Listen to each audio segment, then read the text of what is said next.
Hi, welcome to my channel, Geri in Stitches. Today I present to you a sewing tutorial on how to create a side split from a side seam that is closed by French seams. This is a helpful technique for opening up side seams to create more room for movement in your garments. As I prefer to use French seams whenever possible because they provide the neatest and cleanest way to close up a seam, this is a technique that I use quite often for dresses, skirts, and tops.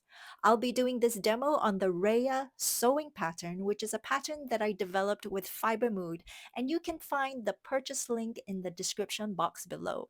And without further ado, let's get on with the sewing technique. First, make sure that the side seam is 1.6 centimeters wide or 5/8 of an inch wide. Now, if the side seam is a very long one connected with the sleeve seam at the underarm, I suggest sewing this side seam in two parts. First, from the underarm cross point down the length of the sleeve, then flip it over and then sew the side seam from the underarm cross point down the side seam.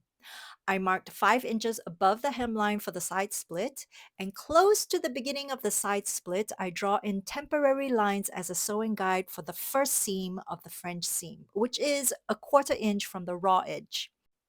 And about 1/2 inch before the start of the side split, I mark a diagonal line connecting the first stitching line to the start of the side split, which is 5/8 of an inch away from the raw edge and where the final side seam line is denoted by the pins you see.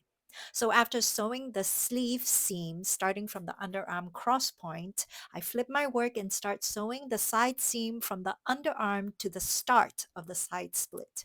Remember that with French seams, the first seam is sewn with the wrong sides of the garment facing together, and that the first seam is a 1/4 inch from the raw edge. And as I come closer to the short diagonal line, I am going to lift the presser foot up, pivot my work, then lower the presser foot and sew on that short diagonal line and stop when it hits the actual seam line, which is 5/8 of an inch away from the raw edge. Backstitch a few stitches, then with a pair of scissors, make a diagonal cut close to this line of diagonal stitching. Be very sure not to cut into the stitches. Now, this cut allows for this seam to be pressed open for the first seam of the French seam. Press the seam open for the whole side seam and also for the sleeve seam. Then trim the seams on both sides to reduce bulk, and I reduce them to about 1/8 of an inch wide. When that's done, turn your work inside out, and we can bring this back to the ironing station and press this seam for a sharp press line on the first stitch line for the whole French seam. At the point of the diagonal that was sewn, this closed angled shape will form just above the start of the side split. Whenever possible, I try to close all seams with French seams. And yes, it does take up more time. And yes, there's all this trimming and pressing that has to be done in between the stitching. But all that work is so worth the effort because the end result is an elegant finish that makes for such beautiful internal guts for the garment. I love French seams because it elevates the feeling of wearing something handmade, and the seams feel luxurious against the skin. Nothing beats the remembrance of putting in the amount of care given to beautify the inside of the garment because it is no less important than what it looks like on the outside. When the side seam has been pressed nicely, we can go ahead and press the folds for the side split.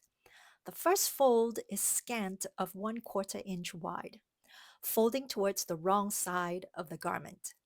The second fold will be made on the side seam line, and the width of the fold is about 3/8 of an inch wide. Repeat the pressing of the folds on the other side of the side split. When this is done, we're going to make these triangular folds at the top of the side split to fully hide all the raw edges. When done, give them a good press.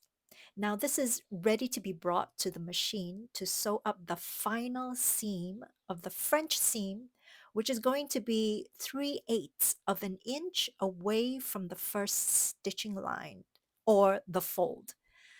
Take note that the right sides of the fabric pieces are now facing each other, and as you arrive at the start of the side split, do a couple back stitches to secure the stitching line. Next, we're going to sew down the folds of the side splits, and I've pinned them to make sure that the fabric doesn't shift as I am sewing. I am sewing close to the edge of the first fold of the side splits, and as I approach the top of the side splits, I slow down to accurately come to a stop at the corner, lift up the presser foot and pivot, lower the presser foot and continue sewing, following the angle of the triangular fold, and in this way we're sewing the edge down. Line up the side split properly, one with the other, before sewing across to the other side of the side split, and carefully sew the other side down as well. We are almost done here. All we have to do is to sew a reinforcing satin stitch at the top opening of the side split. I'm using a zigzag stitch of stitch length zero point 0.5 and stitch width 3. And I always finish off by back stitching the whole length of the stitching line to give it extra strength to secure a weak spot in the sewing construction. This is a crucial finishing step to make sure that the side split doesn't rip open. Remember that one of the functions of side splits, besides uh, looking good, is to provide more room for movement, and where the side split starts needs reinforcement. And that's pretty much it for sewing side splits to French seams. I hope you've enjoyed this tutorial, and if you're interested in purchasing the REYA sewing pattern, you can find the link in the description below. Thanks for watching and happy sewing!